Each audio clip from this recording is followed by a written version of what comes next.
लखनऊ के मड़ियाव थाना के अंतर्गत रामलीला मैदान चौकी के पास 25 जून को कुछ दबंगों ने एक युवक अंकित को बेरहमी से पीटा। पिटाई में युवक के सिर में गंभीर अंदरूनी चोटें आई। इसके बाद उसे बंधा चौकी के पास स्थित A1 हॉस्पिटल में भर्ती करवाया गया है, जहां उसकी हालत चिंताजनक बनी हुई है। पीड़ित महिला अपनी आपबीती लेकर कई बार पुलिस चौकी गई, लेकिन मड़ियाव पुलिस द्वारा कोई ठोस कार्रवाई नहीं की गई। महिला का आरोप है पुलिस मामले में टाल मटोल कर रही है, दबंगों के खिलाफ कोई सख्त कदम नहीं उठा रही। इस मामले में कानून व्यवस्था पर बड़ा सवाल खड़ा कर दिया है। मुख्यमंत्री योगी आदित्यनाथ जहां प्रदेश के गुंडा राज खत्म करने का दावा करते हैं, वहीं मड़ियाव पुलिस की निष्क्रियता इन दावों को कटघरे में खड़ा करती है। पीड़ित की मां का रो रो कर बुरा हाल है और अपने बेटे के लिए इंसाफ मांग रही है, लेकिन न्याय अभी तक दूर दूर तक नजर नहीं आ रहा।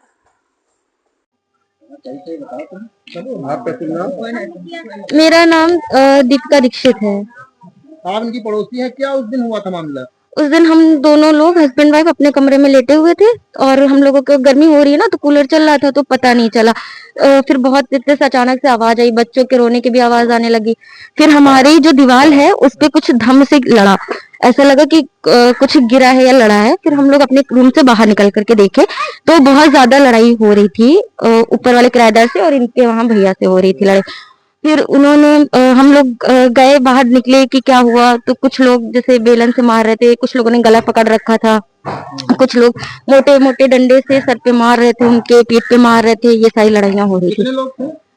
लगभग 5-6 लोग थे, जिसमें से 2 औरतें थी।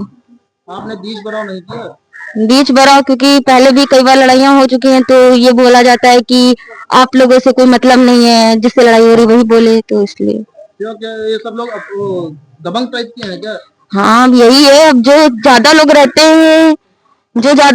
हैं वो अपने आप को दबंग ही समझते हैं। यहाँ पे हम 2 लोग रहते हैं। अच्छा, उनका नाम आपको पता है? नाम हमको सिर्फ एक ही लोगों का पता है, रवि का पता है, बाकी किसी का नहीं पता। रवि और उनकी वाइफ रुचि, और बाकी उनके मम्मी, उनके भाई, ये सब लोग थे। क्या क्या हुआ था? बाबूजी कुछ नहीं जान पाया। जब मेरा भाई आवा रहा है, यही रूम पर है, तो एक सवंड रखा रहा, इनका साल गिरा भर है, तो सवंड हमारा भाई मांग के ला रहा, हमारा लड़का, हमारा भाई ने फिर से, तो वो सवंड हमारा भैया यहाँ पर ले आया था। कहीं अपना सवंड उठाए ले जाए, भैया दे ही नहीं आवा। हमारे भाई ने जब सवंड उठावे आए, जब दरवाजा खोलिन, तो मेरा भैया बेहोश पड़ा, नंगे धड़ंगे। तब मेरा भाई घर पर गवा हमारे, कैसे जीजी जाओ, वहाँ पर भैया नंगे नंगे पड़ा है। सारे रूम वाले कहते हैं कि तुम्हारा लड़का बहुत मारा गया है, इनकी मम्मी पापा से ने बताए दो जाए, इनका उठाए ले जाए। तब मेरा भाई बताई जाए, तो हम भागत आए, हमारा छोटा भैया भागत हुआ, मेरी भौजाई एक भागत आई। तो यहाँ जब हम कमरा देखे न, हटाए, तो मेरा भैया बेहोश पड़ा, नंगा धड़ंगा, टट्टी हुई, पेशाब हुई, सब ऐसा करी और लेटरीन करी और पेशाब करी। तो भैया को बोलकारे, तो मेरा भैया बोला नहीं, और जस उसको भैया को अपने लेकर चले, तो घल घल उल्टियां खूब करने लगा, बहुत कसके। और ये सब मुझको गाली तभी देते रही, तभी मारे, तभी खूब गाली हमें दे। तब हम बाबूजी अपना लड़का देखें, लेकर लड़का अपने ऑटो वाले खुशामद करें, आग बगल में खुशामद करें कि भैया मेरा लड़का छत पर से उतार दो। भैया मेरे बहुत मारिन, कोई उतारने तक नहीं गया।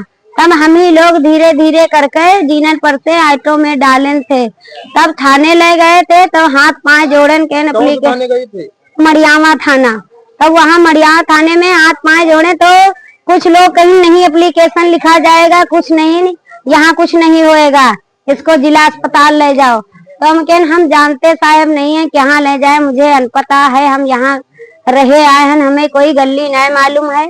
तो दूसरी लेडीज इतने बड़े हमारे लड़का से पर्चा लाकर एप्लीकेशन फर्जी लिखवा दिया, और हम कहें उसकी नकल दे दो, तो नकल बाबूजी ना दी। लड़का हमारा इतना धीमा, इतना मारे ने, सर पे चोट, पगड़ी में चोट और नर्रा पे चोट, 3 हम अस्पताल बदले हैं, तभी हमारा लड़का नहीं ठीक है। चौथे अस्पताल को ले, हम कहें मेडिकल कॉलेज कराए दो, मेडिकल कॉलेज ना ले गए। पुलिस वाले हमको ऑटो पर से उतार लिया, लेडीज पुलिस उतार ली, चली बाबूजी हमको तार गाल पर मारे लगी। लेडीज पुलिस वाले ने हमको तार गाल पर अपने रूम में जिसमें बैठी थी ऑफिस में, उसमें हमको तार मारने लगी। किस बात से मारा? हाँ, कहे तू कहाँ जाएगी, तू कहाँ कहाँ जाएगी, तू यहाँ बैठ। तो मैंने, हमारा लड़का का दिमाग काम नहीं करता है, हम भी करवाएंगे हॉस्पिटल। मेरे लड़कों को मार कर ले गई, खाली लड़की को हमारी छोटी सी लड़की, उसको बैठा लिया, मुझको नहीं बैठाला, और मुझको गाले चट्टे से गाले गाल मारा। कुछ देर बंद कर दिया ऑफिस में अपने, तो मैं चुरा कर में बंद किया था कि ऐसे ही पुलिस ने हमको अपने ऑफिस में, लेडीज पुलिस सब ने मुझको बंद कर लिया। तब ने थोड़ी देर बाद खोला तो मैं चुपके से निकल के बाहर निकले। लड़के का क्या नाम है? लड़का का अंकित नाम है। बहुत ज्यादा मारे ने बाबूजी, कोई कार्रवाई हमारी नहीं सुनी गई। हाँ, जिसने मारा है सिपाही, जो महिला थी, वो महिला को नाम नहीं जानते हैं, पहचान सकते हैं वो महिला को, पहचान सकती हैं? हाँ पहचान सकते हैं, मगर मैं जानती नहीं हूँ क्या नाम है बाबूजी। तो किस बात को लेकर लड़ाई हुई पता नहीं चला? हमें बाबूजी यही नहीं पता है, यही के वजह से उस दिन बूझे हाथ पाए रबी के जोरे, भैया इतना क्यों मारे हमारे बहन है। आज में चौकी कौन सी लगती है? चौकी मुझे हमें रामलीला पता नहीं कहाँ लागत रहा है, बाद पता लाग है कि रामलीला चौकी है।